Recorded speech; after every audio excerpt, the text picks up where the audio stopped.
Selanjutnya, pelaku bisnis Jepang di kawasan ASEAN sepakat lebih memperkuat kerjasama di tengah meningkatnya ketidakpastian akibat intervensi kebijakan oleh negara-negara besar seperti kebijakan tarif Amerika Serikat. Industri di ASEAN didorong untuk mengubah strategi bisnis serta mengedepankan teknologi dan pengetahuan. Federasi Kamar Dagang dan Industri Jepang di ASEAN FJCCIA yang mewakili sekitar 7.300 perusahaan kembali melakukan dialog ke-17 kalinya dengan Sekjen Asia di Jakarta.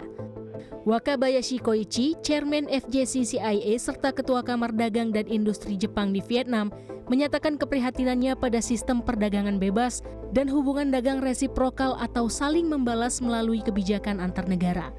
Hal itu bisa meningkatkan ketidakpastian dalam perekonomian regional dan berdampak negatif terhadap lingkungan bisnis.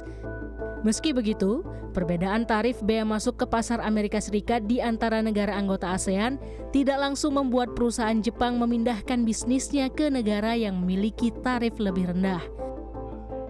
So as I explained in the meetings, Japanese companies is not doing only investment for the employment, but we always consider transfer of technology and the knowledge to the other market and countries because we develop the people locally and also we develop the local suppliers.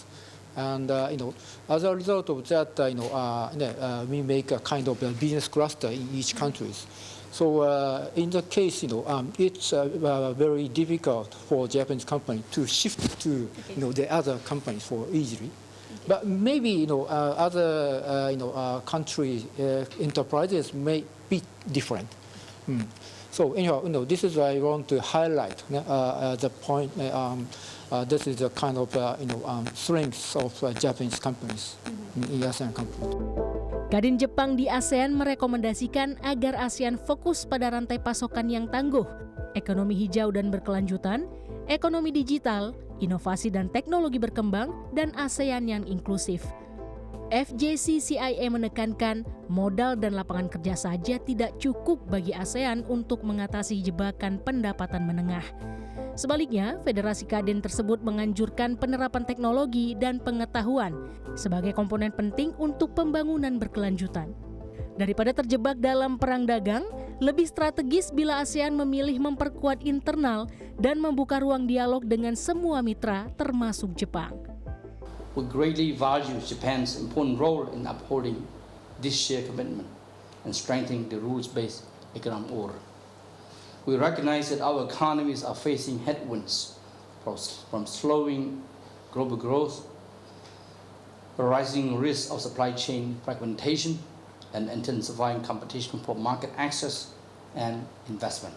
This reality demands that we be more strategic, more efficient, and more focused in our collaboration, prioritizing initiatives that deliver tangible results for business and communities alike.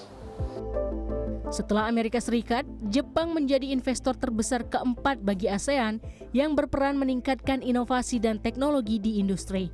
Perusahaan Jepang menyampaikan komitmennya untuk memperkuat daya saing ASEAN, termasuk memperkuat konektivitas dengan mitra di dalam dan di luar kawasan ASEAN. Desi Aritonang, Andika Marianto, Jakarta.